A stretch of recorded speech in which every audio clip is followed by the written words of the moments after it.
네, 감사합니다. 네, 지난주에 이어서 또 마찬가지로 여전히 무더운 날씨인데도 불구하고 또 이렇게 많은 분들이 참여해 주시고 주셔서 감사드립니다. 또 이렇게 좋은 자리를 마련해 주신 또 이상범 목사님과 또 아가페 여러분들께 다시 한번 감사의 말씀을 드립니다. 지난 시간에 이어서 이제 강의를 할 텐데요. 제가 화면을 공유하도록 하겠습니다. 네, 오늘도 지난번처럼 어, 네, 한 시간여 정도 강의를 할 텐데 가능하면 이제 끝날 때쯤 조금이라도 혹시 또 질의응답 같이 잠깐이라도 말씀을 이제 나눌 수 있는 시간을 한번 마련해 보도록 하겠습니다. 네, 지난 시간에 기억을 한번 떠올려 보시면, 네, 경이라는 주제에 대한 강의였고요. 근데 무지개 시를 이제 소개해 드렸습니다. 네, 워즈워즈의 시였죠. 네, 어린 시절에 우리의 가슴을 뛰게 했던 그 무지개. 근데 어른이 되면 이제 무지개를 볼 때 가슴이 뛰지 경의를 잃어버리는 것이죠. 근데 이게 한 개인의 삶에서도 대부분 그렇지만 인류 단위로 생각했을 때도 인류가 뭐 이제 과학혁명과 계몽주의 이전에 인류는 상당히 어떤 초월적인 것에 대한 어떤 경외감 이런 것이 있었다면 이제 근현대 들어와서 계몽주의와 또 과학혁명을 통해서 인류가 이제 본인이 머리가 컸다고 생각하고 이전 사람들이 놀라워하던 것을 더 이상 놀라워하지 않게 되고 이 세상 알고 보면 이제 별거 아니다. 다 복잡한 기계인데 인류가 다 그 메커니즘을 언젠가는 이제 알 수 있다. 이제 이런 생각을 이제 하게 됐죠. 근데 사실은 이때는 이제 근대 초기, 현대 초기였었고, 어, 이제 오히려 지금 최첨단의 과학자들은 옛날 과학자들보다 더 겸손해진 것 같습니다. 왜냐면 양자역학은 아인슈타인도 잘 이해를 못할 정도로 되게 신비롭잖아요. 그러니까 그런 것처럼 뉴턴이 생각했던 것보다 훨씬 더 이 세상의 이 자연 세계가 되게 신비롭고 그렇다는 것을 이제 더 알아가고 있는 와중이기는 하죠. 그래서 그 아인슈타인 같은 과학자는 또 이제 경이야말로 인간이 가질 수 있는 가장 아름다운 감정이다. 신비 앞에서 느끼는 감정인 거죠. 그래서 인간의 이성과 또 오성을 뛰어넘는 어떤 아름다움과 지혜와 이제 무엇이 있다는 것을 이제 느끼는 감각, 이것이 굉장히 중요하다. 이제 그런 의미에서 자기는 되게 종교적인 사람이다. 네, 이렇게 얘기했었다는 것까지 지난 시간에 했었습니다. 요즘은 서구에서 이제 그 이성의 시대가 지나가고 그 영성의 시대가 오고 있다는 말들을 이제 가끔 많이 하는데요. 우리 이어령 선생님 그 다 아시잖아요, 그렇죠? 그 시대를 대표하는 이제 지성인 중에 한 분이셨는데 이제 회심하고 나서 이제 쓰신 책이 그 지성에서 뭐 영성으로 네, 이런 책을 쓰셨죠. 그러니까 거기서 말하는 이제 영성은 이제 지성을 넘어선 어떤 무엇인 거죠. 그러니까 사실은 아까도 얘기했지만 근대 몇십 년 전보다 오히려 지금 시대의 사람들은 제도적인 종교에 이제 귀의하는 일은 귀의하지 않다 하더라도 그래도 뭔가 이 세상이 어, 신비로운 차원이 있다. 우리가 인간이 다 알지 못하는 어떤 신비가 있다는 사상에 몇십 년 전보다 더 열려 있는 것 같다는 느낌이 듭니다. 서구의 특히 지식인들도. 네, 아인슈타인이 이제 그런 지식인들 중에 한 명이었고요. 소크라테스 얘기로부터 오늘 시작을 하려고 하는데, 철학, 이제 우리 철학 시간에 제일 먼저 이제 듣는 이제 이제 말들 중에 하나인데요. 철학은 경의에서 시작한다. 아주 유명한 말입니다. Philosophy begins in wonder. 어, 그러니까 철학의 출발점을 이야기하는 거죠. 시원. 이제 그거를 아르케라고 하는데요. 어떤 근본 원리. 그러니까 사실은 철학의 출발점이자 사실 출발점만 의미하는 것은 아니고 사실은 목적지도 이제 경이라는 거예요. 그러니까 철학은 경의에서 시작해서 이제 경의로 완성된다. 이제 이런 의미가 이제 있는데요. 경위는 이제 뭔가를 놀라워하고 또 궁금해하고 이게 뭐지? 이렇게 생각해서 뭔가를 추구하는 거잖아요. 보통 사람들은 그냥 뭐 이 세상이 있는 거에 대해서 뭐 당연히 있는 거지 이렇게 생각하지만 여러분들 어떠신지 모르겠습니다. 그 철학자들은 소크라테스도 그랬고 도대체 있다는 게 뭐지? 그러니까 존재한다는 게 뭐지? 이 세상이라는 게 왜 있을까? 이 세상의 근본 원리는 뭘까? 이제 이런 거에 대해서 이제 궁금해하는 거죠. 이제 그런 의미에서 철학은 이제 경외에서 시작한다. 근데 철학이라는 말은 필라소피라고 하는 말은 이게 필로스라는 말과 이제 소피아 대성당, 소피아가 그리스 말로 이제 지혜거든요. 그러니까 지혜. 그러니까 필로소피라고 하는 말은 이제 원래 의미가 소피아, 그러니까 지혜를 이제 사랑한다. 이제 이런 뜻이거든요. 근데 보통 소크라테스와 그 제자인 플라톤과 또 그 제자인 아리스토텔레스 이 세 사람을 인류가 다 존경하잖아요. 그렇죠? 인류의 스승들로 이제 우리가 여기는데 이분들을 보통 인류 최초의 철학자들이라고 하거든요. 필라소퍼. 근데 생각해 보면 이 소크라테스, 플라톤, 아리스토텔레스 이전에도 뭔가 똑똑한 사람들이 많이 있었습니다. 띵커들이죠, 띵커. 사상가, 뭔가 하여튼 스마트한 사람, 똑똑한 사람들이 왜 없었겠어요? 많았죠. 근데 그런 사람들과 이제 그런 사람들은 철학자라고 하지 않고 소크라테스부터 이제 철학자라고 인정을 하는데 그 이유가 뭐냐면 실제로 소크라테스 때부터가 사람들이 내가 지금 하는 것은 필라소피라는 말을 처음 사용했어요. 그러니까 이제 필로소피는 지혜를 사랑한다는 뜻이라고 그랬잖아요. 근데 옛날에는 똑똑한 사람들은 어떻게 생각했냐면은 내가 지혜를 소유하고 있다 생각했어요. 그러니까 나는 지혜 있는 사람이라는 거죠. 그러니까 지혜를 내가 이미 가지고 있어요. 그래서 소피스트란 말 이제 있잖아요. 약간 궤변론자 뭐 이런 의미로 쓰이지만 당시의 지식인들은 이제 소피스트라고 불려. 소피스트도 소피아랑 비슷한 말이죠. 그러니까 뭔가 지혜로운 사람, 지혜를 이제 이미 소유한 사람이라는 이제 뉘앙스를 갖고 있는데, 근데 소크라테스가 훌륭한 게 뭐냐면, 자기는 지혜를 소유하고 있는 사람이 아니라 지혜를 다만 사랑하는 사람이다. 근데 여기서 사랑한다는 말은 무슨 뜻이냐면요.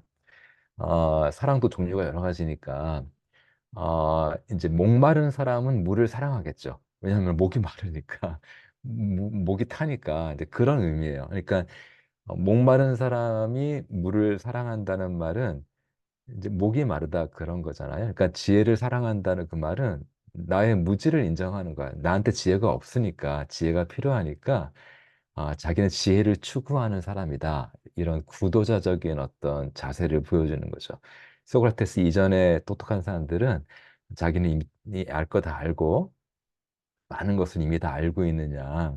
이제 이런 지식인이었다면 소크라테스는 그게 아니라 겸손하게 왜 우리 그래서 많이 우리가 소크라테스의 유명한 말 중에 내가 안다는 것은 내가 아무것도 모른다는 사실뿐입니다. 뭐 이런 말 있잖아요. 그런 것처럼 이제 소크라테스가 그래서 그런 진정한 철학은 이제 소크라테스부터 시작을 하는 거죠. 근데 소크라테스가 한 말인데 그 제자인 플라톤도 그렇고 아리스토텔레스도 이제 반복해서 했던 말이 철학의 근본은 원더다, 경이다. 뭔가를 보고 놀라워하고 경이감을 느끼고 경외심을 느끼는 거 이것이 철학의 근본 태도다. 이제 이런 가르침을 줬었습니다. 근데 이제 나중에도 나오겠습니다만, 이게 또 우리 기독교 신앙하고 연관지어서 생각해 볼 점이 뭐냐면, 우리 지혜서에서 특히 이제 구약 성경의 지혜서가 이제 보통 뭐 잠언, 뭐 전도서 뭐 이렇게 얘기하잖아요. 욥기도 지혜서에 들어갑니다만 이런 지혜서들을 반복해서 나오는 유명한 말씀이 하나님을 경외하는 것이 지식의 근본이라고 하잖아요. 그렇죠? 그 지식 여기서 그때 말한 지식은 이제 지혜를 얘기하는 거고 그 지혜의 근본, 지혜의 시작이 뭐냐면 그 하나님을 신을 경외하는 거라는 거죠. 근데 경외가 이제 영어로 이제 오일 텐데 경외하고 경외는 비슷한 거죠. 그 통하는 거죠. 경의. 그러니까 하나님에 대해서 하나님이 하시는 일에 하나님의 존재에 대해서 경외감을 느끼는 거, 경의를 느끼는 거. 이게 이제 헤브라임 전통에서는 지식, 지혜의 이제 근본인 거죠. 근데 이제 소크라테스로부터 시작된, 소크라테스가 대표하는 이런 헬레니즘, 전통에서는 이제 지혜를 사랑함은, 경에서 시작한다. 두 가지 말이 서로 같진 않지만 굉장히 서로 통하면서도 다른 이제, 다른 것을 이제 우리가 배울 수가 이제 있습니다. 통하면서도 또 차이가 있는 헬레니즘과 헤브라이즘의 차이인 거죠.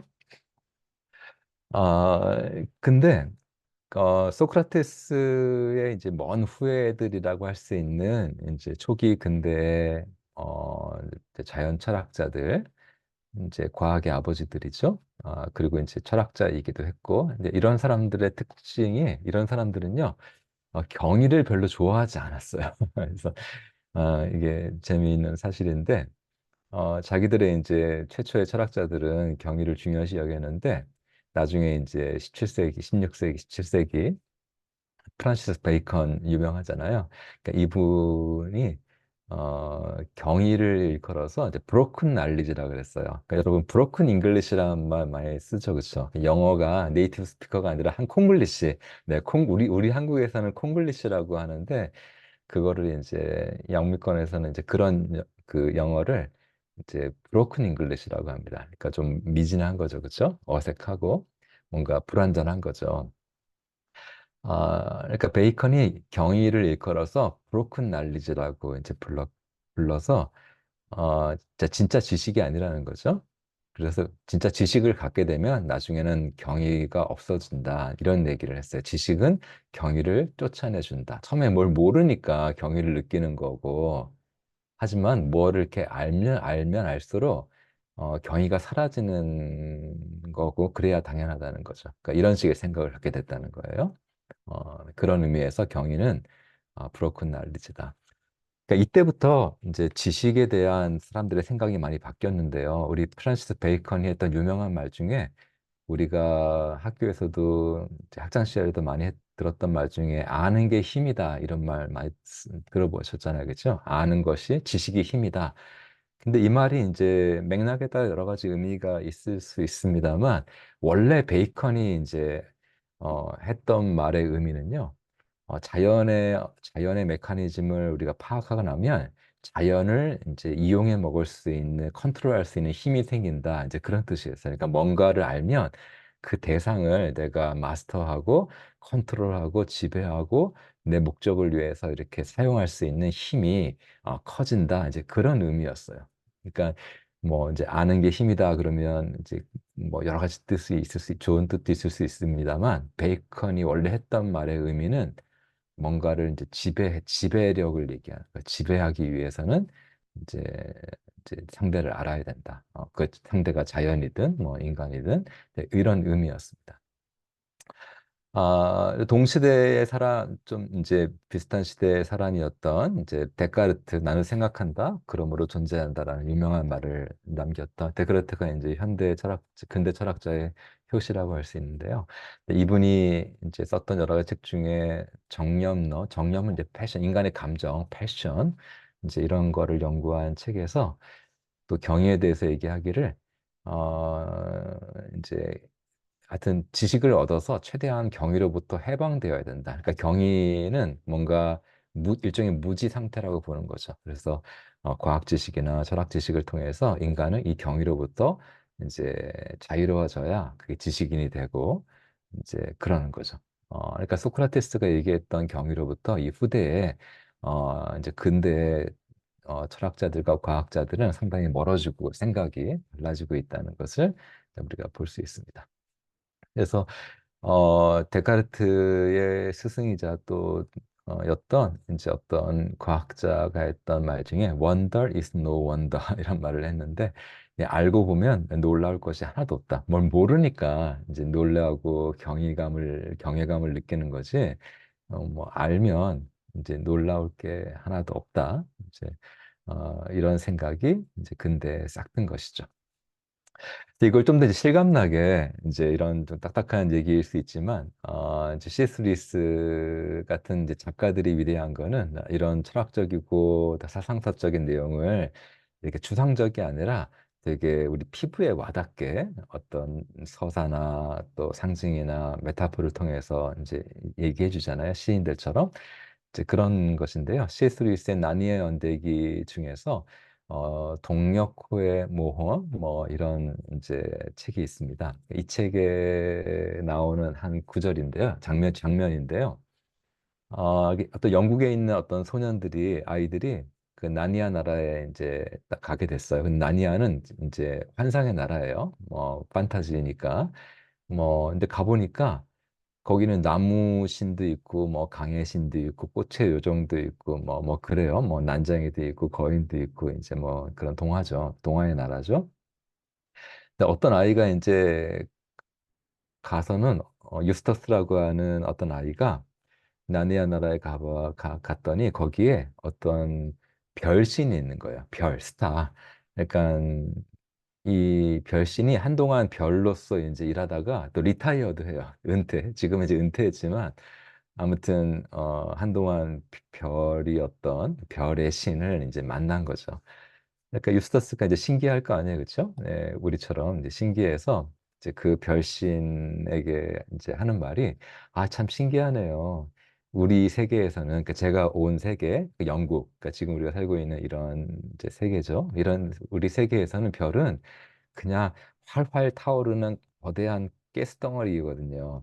그러니까 과학자들은 별이라고 하는 게 태양이나 뭐 이런 별들은 계속 가스가 폭발하고 해서 이렇게 빛나는 거잖아요. 그러니까 별은 이제 그런 가스가 계속 이렇게 폭발하고 있는 거. 그러니까 별은 활활 타오르는 폭발하고 있는 거대한 가스덩어리. 이게 이제 별인 거죠. 태양 같은. 근데 이제 나니아나라 와 보니까 이제 별이 막 신이고 하니까 신기하잖아요. 그래서 참 신기하네요. 뭐 이렇게 얘기를 하니까 이 유스터스라고 하는 이제 아이한테 이 별신이 했던 말이 있는데 이 말이 굉장히 의미심장합니다. 어, 이제 신의 이름이 라만두인데 라만두가 이런 말을 합니다. 얘야, 사실 너희 세계에서도 별은 그런 것이 아니란다. 가스는 별의 재료일 뿐 별이 무엇인지 말해주는 것은 아니란다. 그러니까 너희 세계에서도 네가 왔다는 영국, 지금 저와 여러분이 살고 있는 이 세계에서도 별이 그냥 가스덩어리가 아니라는 거죠. 그러니까 별은 가스로 물론 만들어졌죠. 별은 가스로 만들어졌지만 별이 가스로 만들어졌다고 해서 별이 가스덩어리인 것은 아니라는 거예요. 네. 영어로 좀 우리 감상해 보면 even in your world 너의 세상에서도 가스는 별이 무엇인지 말해주는 게 아니라 별이 뭐로 만들어졌는지를 얘기해 주는 거다. 물론 별은 가스로 만들어졌죠. 하지만 그렇다고 해서 별이 무엇이냐, 별이란 무엇이냐라고 라는 물음에 대해서 별은 그냥 가스 덩어리다 이렇게 얘기해서는 안 된다는 거죠. 아, 근데 이게 굉장히 루이스나 또 이런 어떤 난해 연대기를 쓴 가장 중요한 목적 중에 하나가 바로 이런 사상을 이제 다시 되살려주고 싶어서라고 저는 생각을 하는데요. 이게 왜 중요하냐면 C.S. 루이스는 우리가 이제 물론 가스가 별의 재료이지만 가스가 별의 본질은 아니라는 거예요. 어, 근데 별이 가스로 만들어졌다고 해서 별이란 결국 그냥 가스 덩어리야. 이런 식으로 생각하기 시작하면 결국은 어디까지 가냐면 결국은 인간은 그냥 단백질 덩어리다. 이렇게까지 갈 수밖에 없다고 생각했어요. 왜냐하면 인간도 인간의 정신도 뇌고 뇌도 단백질 덩어리잖아요. 그러니까 결국은 인간도 그 단백질로 만들어진 존재이기 때문에 재료가 본질을 결정하는 거라면 인간도 결국은 단백질 덩어리에 불과하고 또 그렇다고 생각하는 이제 분들도 많이 있잖아요. 우리 초기 근대 때 뭐 데카르트랄지 또 뉴턴이랄지 이렇게 이 세상을 하나의 어떤 메커니즘, 머신, 어떤 기계로 이제 보는 분들이 이 세상은 이제 기계로 봤지만 인간은 자꾸 예외를 시켰습니다. 왜냐하면 이제 아직까지는 그때는 그래도 이제 뉴턴도 신앙인이었어요. 뉴턴은 과학 연구보다 성경 연구를 더 많이 했다는 말도 있고 굉장히 그 자료가 많이 남아 있거든요. 그러니까 뉴턴도 그렇고 데카르트도 이제 신을 믿었던 분이에요. 근데 그러니까 인간은 예외를 했다는 거죠. 인간은 하지만 그런 식으로 세상을, 별을, 이 자연을 바라보기 시작하면 인간도 결국 예외로 할 수가 없다는 거예요. 인간은 이제 왜냐하면 인간을 해부에 아무리 해부해서 현미경으로 봐도 그 영혼이 보이지 않잖아요. 그렇죠? 영혼이라고 하는 게 관찰되거나 측정되지 않잖아요. 그러니까 뭐 인간에게 영혼이 없다 이제 이렇게 되는 거죠. 그러니까 그런 식으로 별을 가스덩어리에 불과하다는 식으로 보는 시선은 그게 자연에서만 멈추지 않고 논리적으로 결국은 인간 자신도 그 눈으로 바라보게 되고 이제 인간도 결국은 단백질 덩어리로 볼 수밖에 없게 된다. 그렇기 때문에 지금 현대한테 가장 중요한 것은 인간만 예외를 시키고 그런 것이 아니라 이 자연도 눈에 보이는 것, 그 자연을 바라보는 새로운 눈을 회복해야지 인간도 그냥 물질의 덩어리가 아니라 영혼이 있는 존재라고 생각하게 되는 거지. 뭐 자연은 이런 눈으로 보고 인간은 이런 눈으로 보고 할 수 없다는 거야. 네, 두 개가 연결되어 있다. 이제 이런 사상인 거죠. 그러면 우리가 이제 이런 질문을 갖게 되겠죠. 그래, 별이 가스 덩어리가 아니라면 별이 가스로 만들어졌다고 해서 별이란 무엇인가에 대해서 가스 덩어리라고 얘기해서는 안 된다면 그럼 별이란 무엇인가? 이런 질문을 가질 수가 있겠죠? What are stars? 별이란 무엇인가? 그럼 뭐라고 대답해야 좋은 대답인가? 여기에 대한 답을 이제 찾아가 볼 텐데요. 아마 이제 제가 이제 강의 이제 하는 중간에 어디쯤에선가 답 아닌 답을 제가 한번 얘기를 해보려고 합니다. 별이란 무엇인가에 대해서 우리가 어떤 대답을 할 수 있을까? 이제 인류 지성사 얘기를 조금 해보려고 하는데요. 그 아주 오래전, 그러니까 동서를 막론하고 아주 아주 오래전, 몇 천 년 전에는 어, 이제 사람들이 별신이 있고 나무신이 있고 산신령이 있다라고 생각을 했겠죠, 그렇죠? 별도 신이고 나무에는 어떤 신이 깃들어 있고 또 산에는 산신령이 살고 그래서 우리 조상들도 어, 뭐 이렇게 산에 나무하러 갈 때 이제 그 산신령한테 고하고 나무를 베고 이제 그랬잖아요. 근데 이런 생각에 장점도 있어요. 왜냐면 산에 산신령이 있다고 생각하면 나무를 필요한 것만큼만 베지 현대인들처럼 그냥 나무는 그냥 물질 덩어리에 불과하다고 생각하는 현대인들처럼 불도저로 그냥 산 전체를 다 밀어버리지는 못하거든요. 왜냐하면 죄책과 두려움이 있어서 산신령이 살고 있으니까.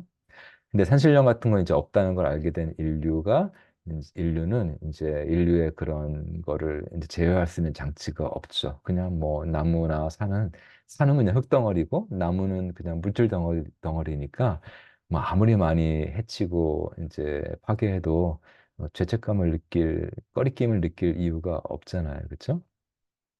아무튼 하지만 고대인들은 이제 별신이 있고 나무신이 있고 산신령이 있다는 뭐 애니미즘이라 그럴 수도 있고 뭐 여러 가지 말로 부를 수 있겠습니다만 이런 세계관을 가지고 이제 살고 있었습니다. 근데 이제 이런 거를 이제 사회학적인 용어로는 주술에 걸린 세계라고 이제 말하는데요. 뭔가 이제 마술적인 사고방식, 주술적인 사고방식의 이제 그런 시대인 거죠. 산에 산신령이 살고 나무에 나무신이 깃들어 있는 그런 세계.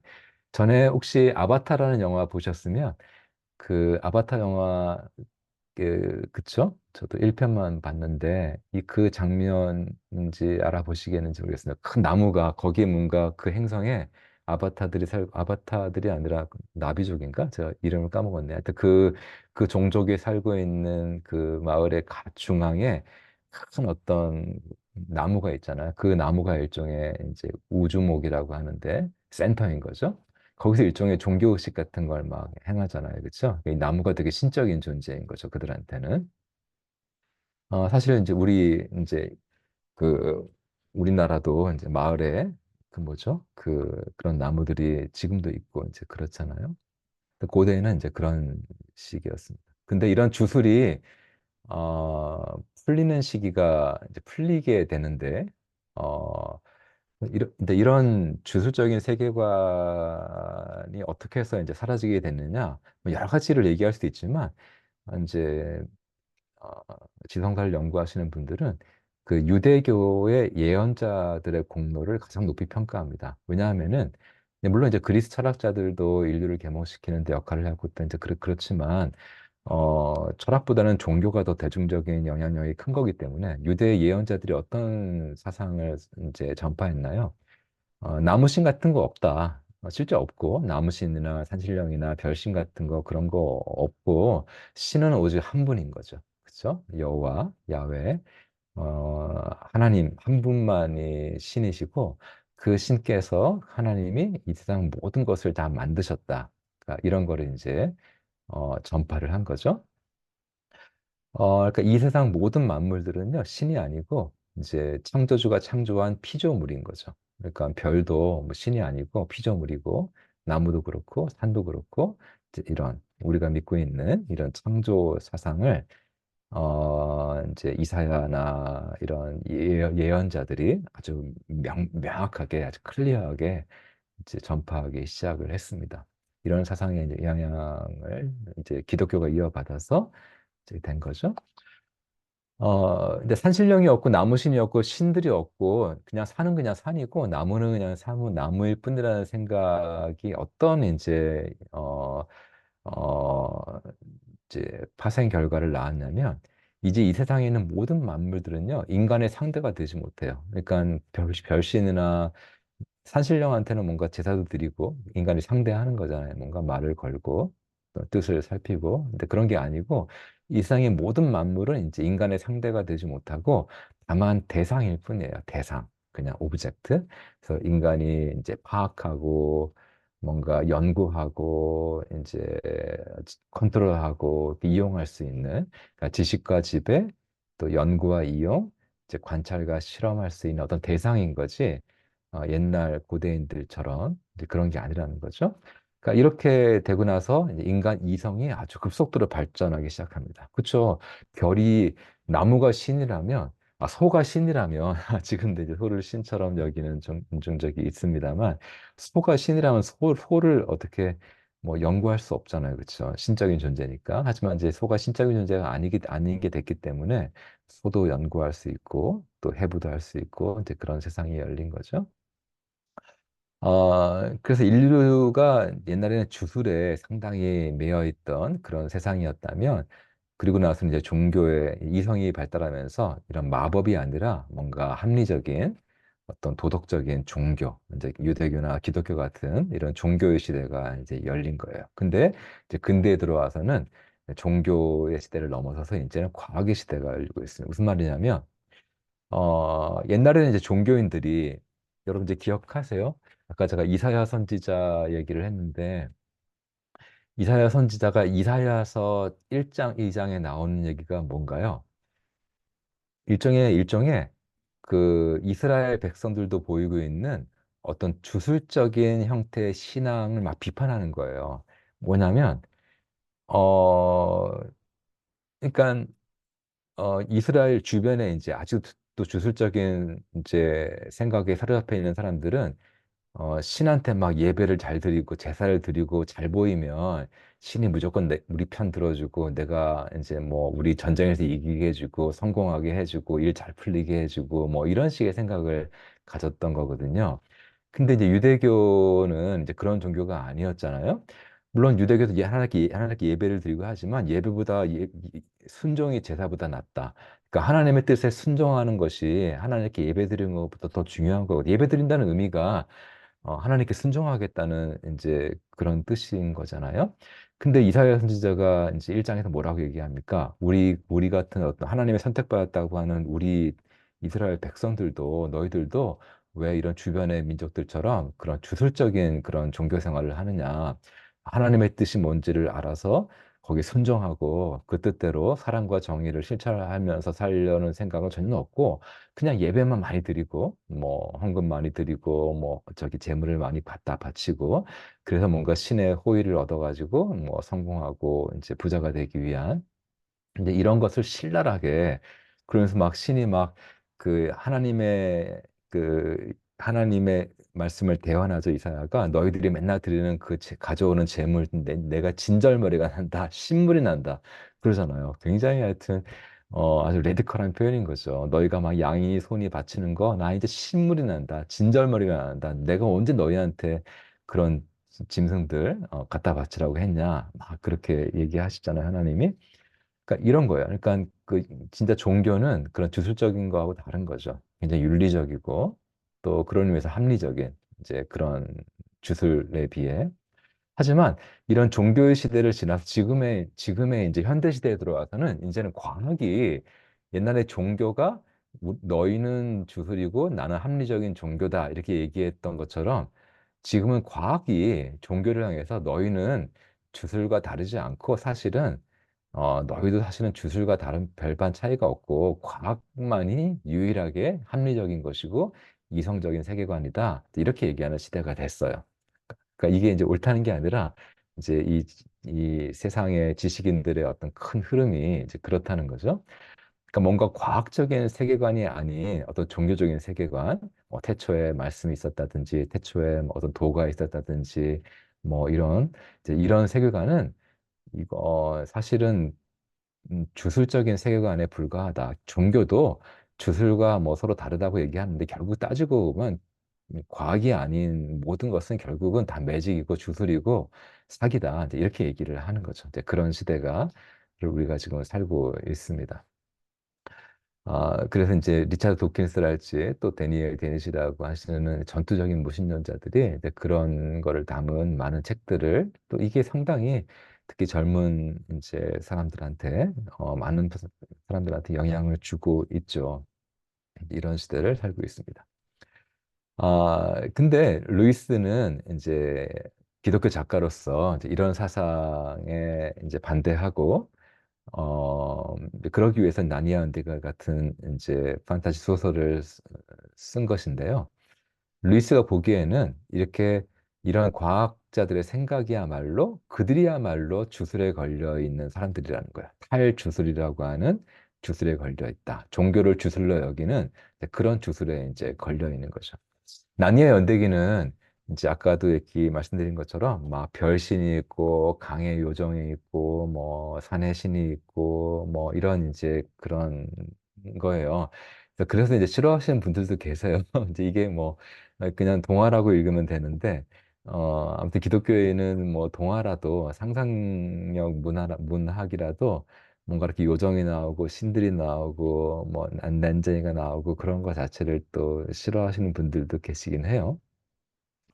근데 아무튼 루이스는 이제 이런 세계를 이제 문학으로 이제 표현을 했는데요.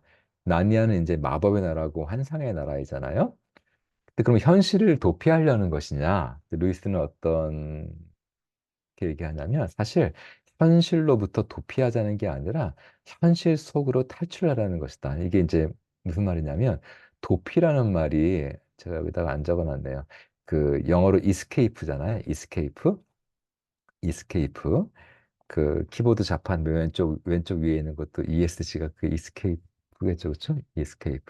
근데 escape가 그게 도피란 뜻도 있는데 탈출이라는 뜻도 있어요. 그쵸? 이스케이프가 도피란 뜻이 있고 또 탈출이라는 뜻이 있잖아요.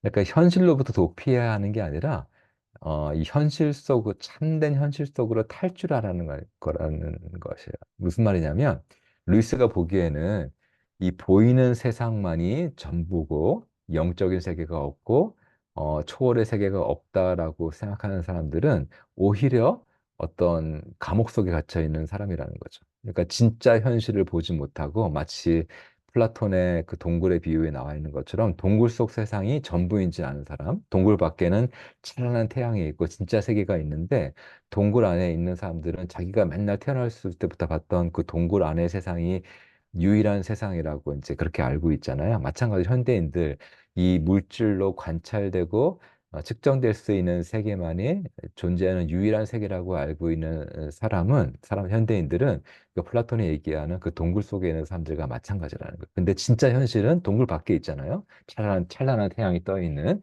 그 리얼리티 속으로 이스케이프, 탈출해야 된다는 거죠. 거기로 이제 나가야 된다는 거죠. 진짜 현실이 무엇인지를.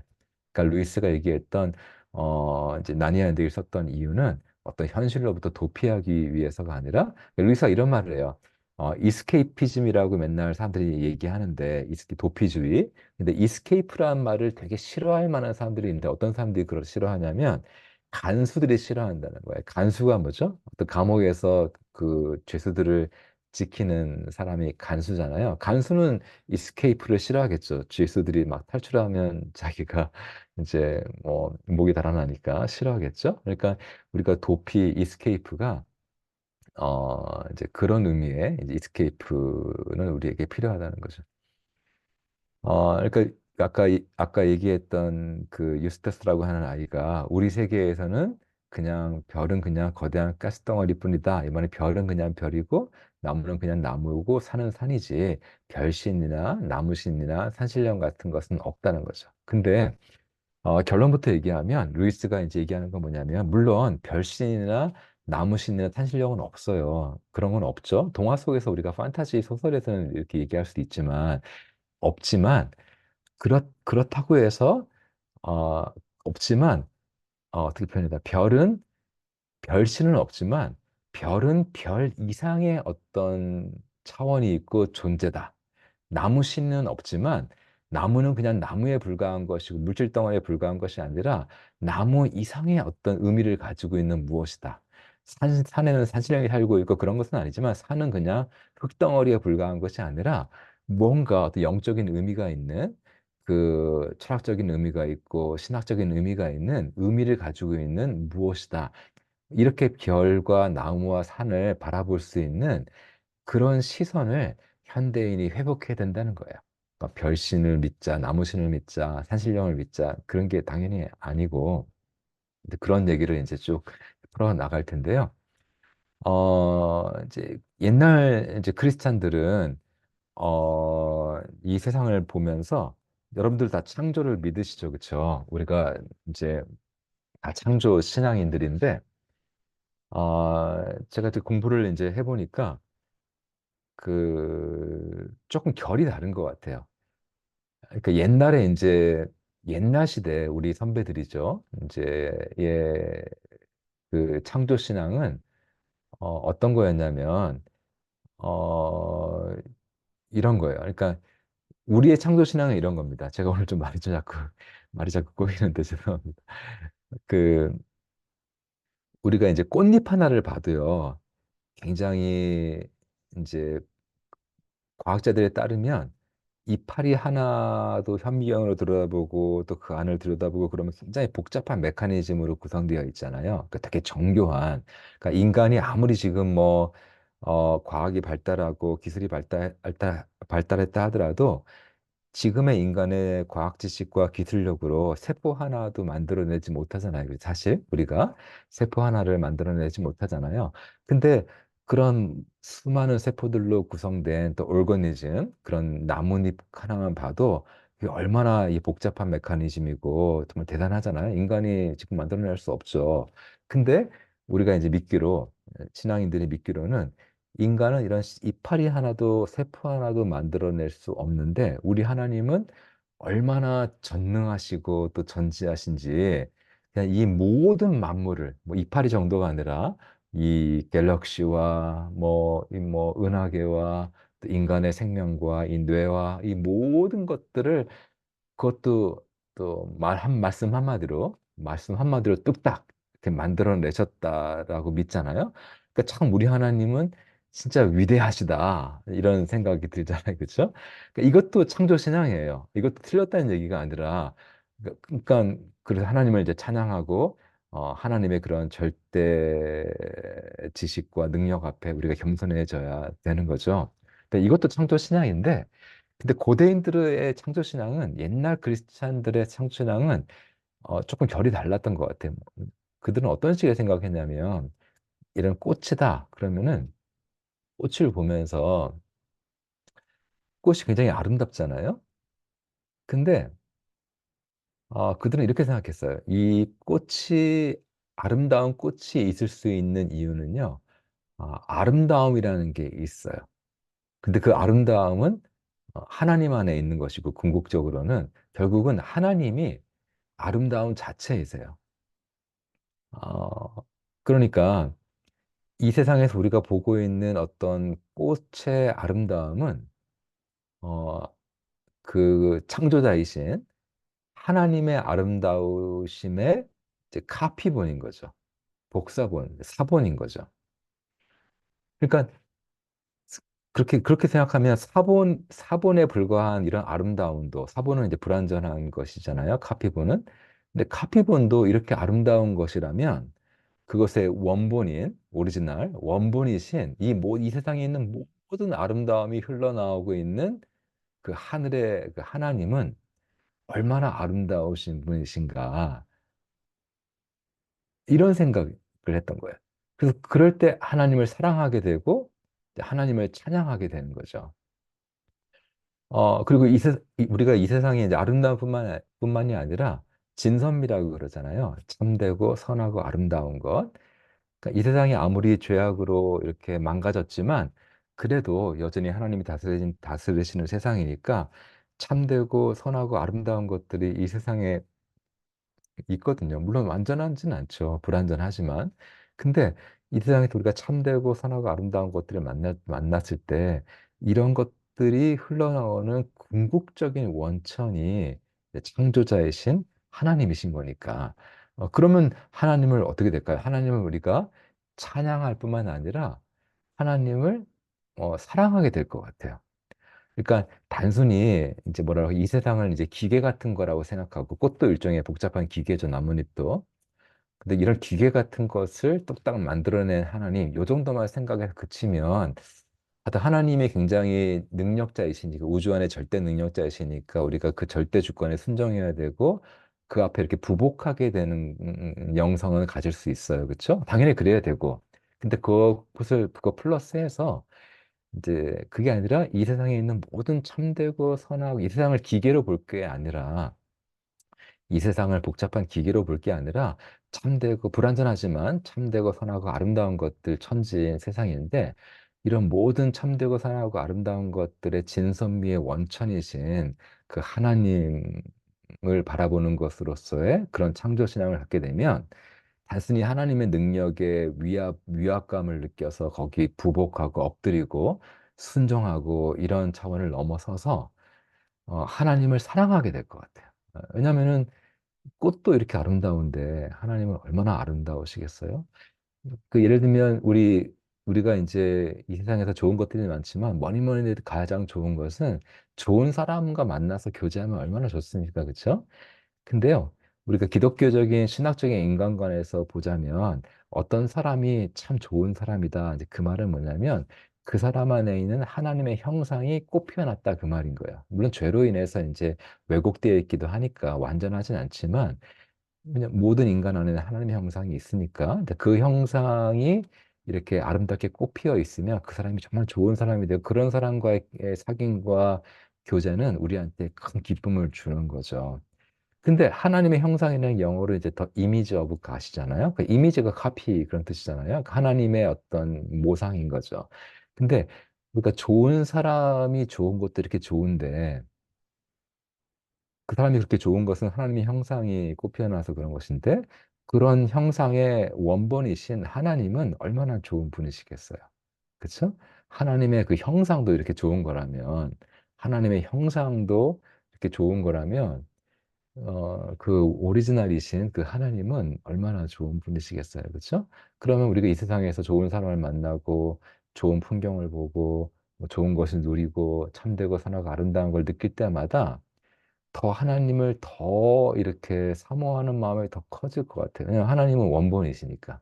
우리가 누리고 있는 모든 좋은 것들에 이제 이런 생각이 사실은 이제 우리 칼빈도 여러분들 기독교 강요라는 책에 이제 첫 장을 읽어봐도 몇 줄 안 읽어봐도 나옵니다. 하나님을 모든 선이 흘러나오는 원천이다 이렇게 표현해요. 그러니까 하나님은 그냥 절대 능력자, 옛날에 절대 군주 같은 어떤 킹 이런 이미지만 그것도 중요해요. 이제 그 중요하지만 어 이제 또 우리가 가지고 있어야 될 생각은 하나님은 이 세상의 모든 좋은 것들이 이렇게 흘러나오는 파운틴, 원천이시다.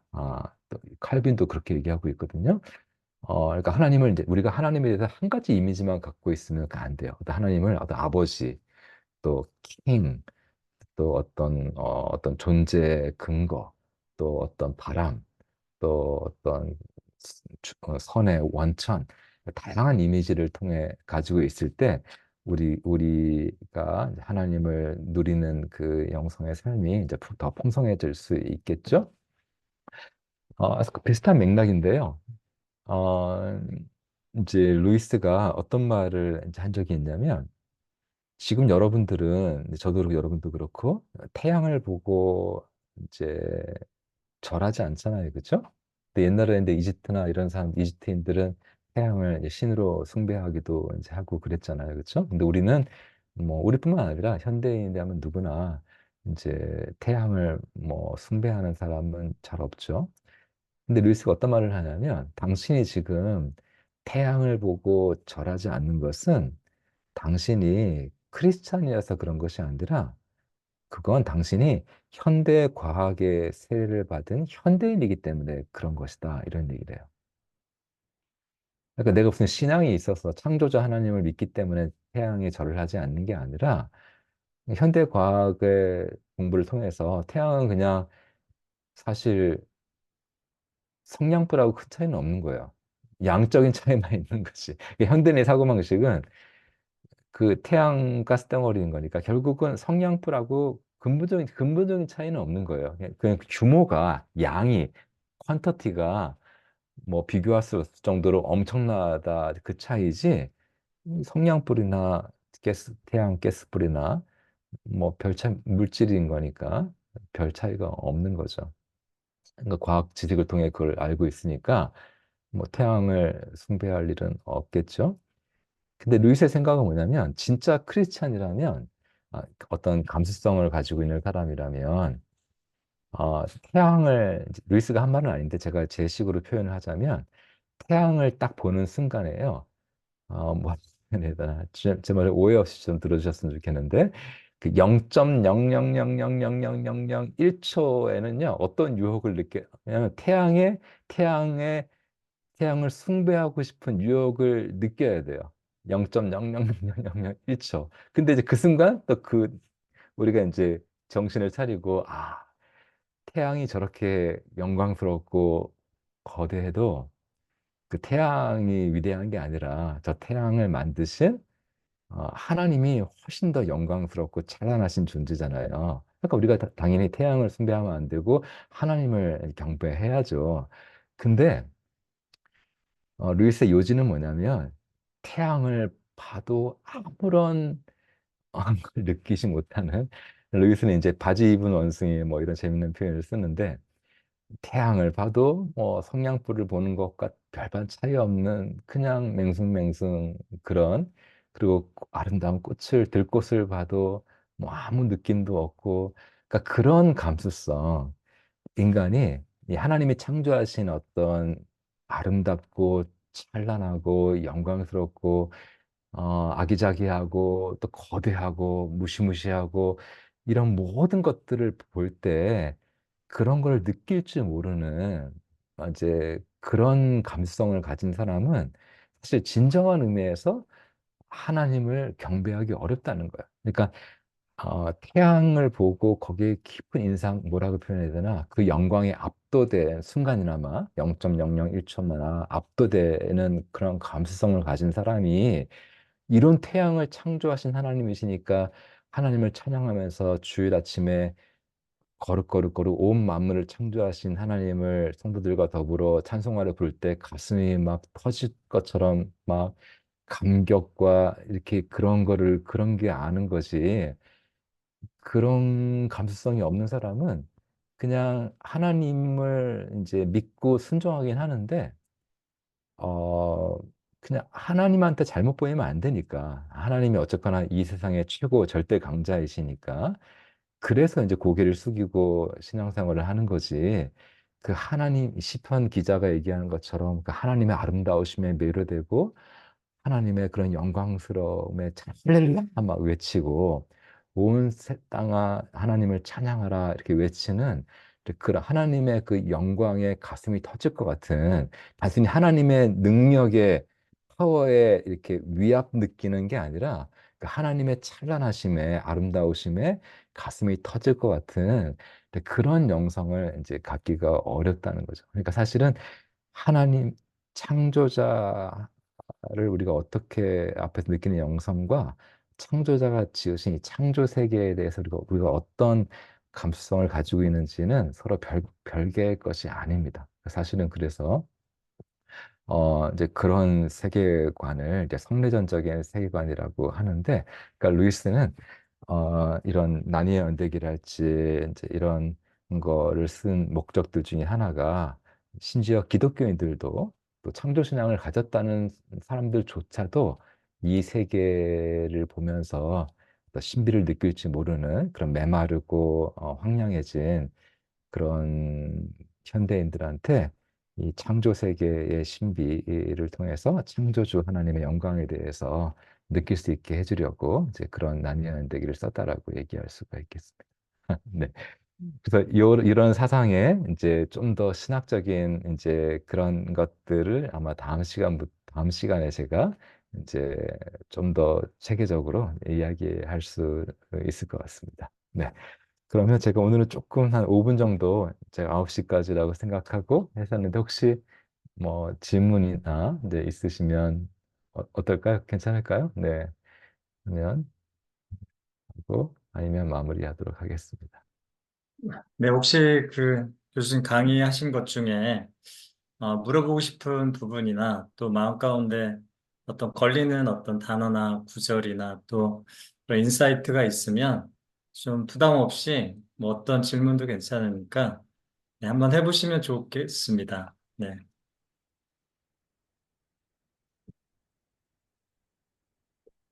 유치한 것도 괜찮아요. 네. 네. 용기를 내셔서 한번 해보시면 네.